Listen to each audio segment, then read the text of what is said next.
सभी को मेरा प्यार भरा नमस्कार। स्वागत है आपका एक और नई वीडियो में। इस वीडियो में हम जानेंगे कि हम कैसे सपोर्ट एंड रेजिस्टेंस ड्रॉ करेंगे, क्योंकि जितने भी एक्सपर्ट ट्रेडर होते हैं या प्रोफेशनल ट्रेडर होते हैं वो सपोर्ट रेजिस्टेंस को बहुत इंपॉर्टेंस देते हैं और सपोर्ट एंड रेजिस्टेंस पर ही काम करते हैं। तो जो नए ट्रेडर हैं, बिगनर्स के लिए भी ये बहुत ज़रूरी है कि वो जानें कि मार्केट में हम कैसे सपोर्ट एंड रेजिस्टेंस ड्रॉ करें, क्योंकि मार्केट सपोर्ट एंड रेजिस्टेंस को बहुत रिस्पेक्ट करती है और मार्केट वहीं से चलती है। सपोर्ट पर आने पर ही आप कोई भी पैटर्न, कोई भी चार्ट पैटर्न या अपनी स्ट्रेटजी को अप्लाई करेंगे। रेजिस्टेंस पर आने पर ही आप किसी भी अपनी स्ट्रेटजी को अप्लाई करेंगे, क्योंकि मार्केट अगर बीच में होगी वहाँ पर ट्रेड लेना रिस्की होता है। तो बेटर है कि हम सपोर्ट पर बाई करें और रेजिस्टेंस पर हम अपना सेल करें। और जैसे भी आपने बाई किया है तो रेजिस्टेंस तक आप वेट कर सकते हैं, आपने सेल किया है तो आप सपोर्ट तक वेट कर सकते हैं, क्योंकि मार्केट सपोर्ट एंड रेजिस्टेंस को बहुत रिस्पेक्ट करती है। जैसे कि आप चार्ट पर देख रहे हैं, फ्राइडे को मैंने ये आप एक दिन पहले ही ड्रॉ कर सकते हैं। फ्राइडे को मैंने ये रेजिस्टेंस ड्रॉ की थी और ये सपोर्ट यहाँ पर मैंने ड्रॉ की थी। मार्केट इधर ओपन हुई थी और इसने सपोर्ट पर आने के बाद यहाँ पर आप देखेंगे तो यहाँ पर एक बुलिश वेज पैटर्न बना और यहाँ पर जब क्रॉस ओवर इसने किया बुलिश वेज पैटर्न को, तो मार्केट यहाँ से पहले रेजिस्टेंस लग गई और फिर यहाँ से मार्केट वापस रिट्रेस हुई और फिर इसने वापस एक बाउंस बैक लिया और इसने इस रेजिस्टेंस को भी ब्रेक करके मार्केट ऊपर चली गई। जब मार्केट रेजिस्टेंस को ब्रेक करके ऊपर चली जाती है तो जो प्रीवियस रेजिस्टेंस होती है वो आपकी क्या बन जाती है, वो आपकी सपोर्ट बन जाती है।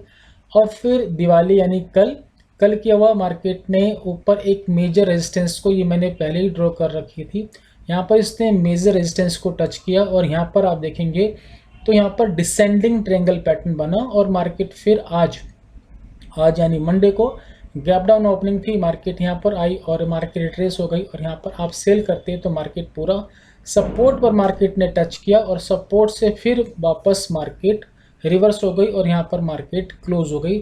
तो मार्केट सपोर्ट एंड रेजिस्टेंस को बहुत रिस्पेक्ट करती है।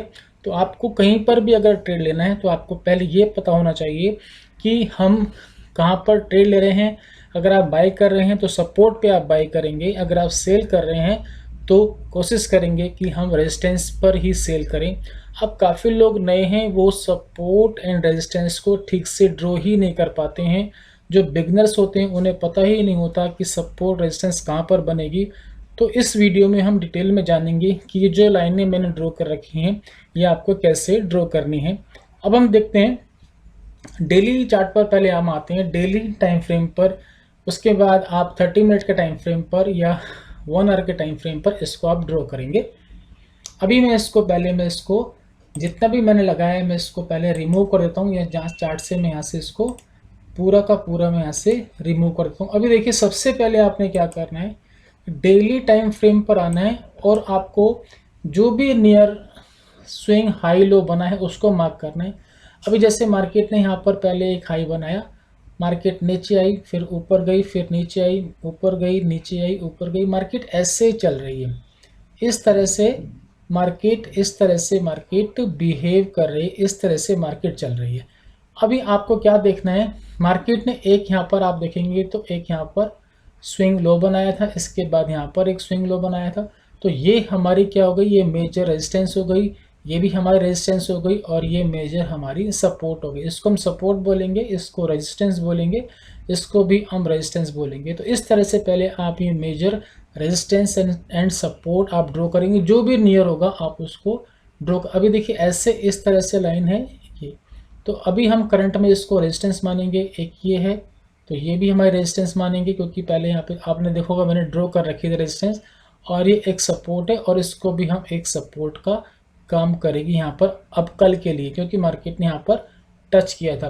तो हम पहले इन लाइनों को ड्रॉ करके देख लेते हैं और फिर छोटे टाइम फ्रेम पे हम इनको वापस से ड्रॉ करेंगे। ये देखिए चार्ट पर हम आते हैं इस तरह से। आपको क्या करना है, यहाँ पर आप देखेंगे तो मार्केट में एक यहाँ पर आपको रेक्टेंगल लेना है, यहाँ पे एक रेजिस्टेंस बनी, इस तरह से आप ड्रॉ कर लेंगे और फिर एक रेक्टेंगल लेंगे, मार्केट यहाँ पर भी एक रेजिस्टेंस बना रही है इस तरह से, और मार्केट ने यहाँ पर आप ये एक मेजर सपोर्ट बन रही है। आप इन कलर्स को भी आप चेंज कर सकते हैं। इसको आप यहाँ पर आकर कलर्स को आप चेंज कर सकते हैं। इसको सपोर्ट को आप ग्रीन कर सकते हैं, इसको भी आप ग्रीन कर सकते हैं, और रेजिस्टेंस को मैं रेड रहने देता हूँ। अभी वापस से मैं आता हूँ 15 मिनट का टाइम फ्रेम में। ये देखिए यहाँ पर ड्रॉ हो चुकी हैं रेजिस्टेंस, ये रेजिस्टेंस बन गई है हमारी, और ये सपोर्ट बन गई है, और ये मेजर रेजिस्टेंस है। आप यहाँ पर चाहें तो टेक्स्ट में लिख सकते हैं, जैसे मैंने आपने देखा था पहले मैंने लिखा हुआ था। अब कल के लिए आपको, यानी जब भी नेक्स्ट डे मार्केट ओपन होगी उसके लिए आपने क्या करना है, मार्केट में अभी देखो यहाँ पर एक मैंने मार्केट ने यहाँ पर एक सपोर्ट बनाई है, मार्केट यहाँ पर रुकी है।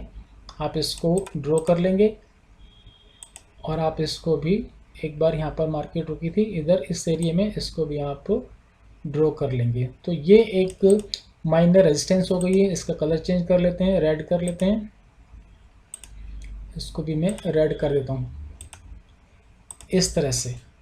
तो ये हमारी सपोर्ट बन गई है, ये भी हमारी सपोर्ट है, और ये मेजर रेजिस्टेंस है। अब कल मार्केट जब इन लेवल्स पर आएगी, मार्केट आप देखेंगे जब कल मार्केट इन लेवल्स पर आएगी और आपका कोई भी चार्ट पैटर्न बनता है या कैंडलस्टिक पैटर्न बनता है या आपकी कोई भी स्ट्रेटजी बनती है, वहाँ पर आपको ट्रेड लेना है। और बेटर होगा जब आप निफ्टी या बैंक निफ्टी ऑप्शन में करते हैं या स्टॉक में करते हैं, तो एक बार आप ऑप्शन का डाटा ज़रूर देखें। एक वीडियो में बताऊंगा मैं आपको कैसे ऑप्शन का डाटा देखते हैं और ग्राफ के थ्रू कैसे देखते हैं, वो सारा मैं आपको एक्सप्लेन करूंगा। तो इस तरह से आपको लाइनों को ड्रॉ करना है। और एक लेवल होता है कि प्रीवियस डे का हाई लो, तो हम लाइन के थ्रू प्रीवियस डे का हाई और प्रीवियस डे का लो भी हम मार्क कर लेते हैं। तो लो यहाँ पर आ रहा है, आप इसका कलर चेंज कर सकते हैं, क्योंकि प्रीवियस डे का जो लो होता है वो हमारा सपोर्ट का काम करता है और हाई होता है रेजिस्टेंस का काम करता है। और आपको क्या देखना है, आपको स्विंग, जितने भी स्विंग हाई लो बनेंगे ये सब सपोर्ट एंड रेजिस्टेंस का काम करेंगे। तो मार्केट इन लेवल्स पर आती है, इन लेवल्स को टच करती है। अगर मार्केट इसके नीचे क्रॉस करती है, सपोज करो क्रॉस करती है, और यहाँ पर मेरा कोई भी कैंडलस्टिक पैटर्न या स्टडी बनती है, तो मार्केट नीचे इस लेवल तक फिर वापस इसको टच करेगी। अब मार्केट अगर वापस यहाँ टच करके कोई मेरा बुलिश पैटर्न बनता है तो मार्केट इसको टच करेगी, इसको क्रॉस कर दिया मार्केट इसको भी टच करेगी, और फिर यहाँ से कुछ मेरा बनता है बियरिश, तो मार्केट वापस नीचे भी आ सकती है। तो ये लेवल्स होते हैं सपोर्ट एंड रेजिस्टेंस के। तो अगर आप काम करते हैं इंडेक्स में या स्टॉक में, तो हर स्टॉक का, हर इंडेक्स का आप पहले से एक दिन पहले ही सपोर्ट एंड रेजिस्टेंस आप मार्क करें। इससे आपकी एक्यूरेसी आपकी बढ़ जाती है, काम करने में आपको मज़ा आएगा। अगर आपको ऑप्शन का डाटा देखना नहीं आता है तो मैं आपको आने वाली वीडियो में सिखाऊंगा कि हम कैसे ग्राफ के थ्रू ऑप्शन का डाटा देखते हैं। तो इस वीडियो को रखते हैं यहीं तक। अब मुझे दीजिए इजाज़त, जल्द मिलते हैं एक और नए वीडियो में। अगर आप इस चैनल पर नए हैं तो चैनल को सब्सक्राइब करें, प्रेस करें बेल आइकन। आपको अगर वीडियो अच्छी लगी हो तो कमेंट करके बताएं, लाइक करें, शेयर करें। धन्यवाद।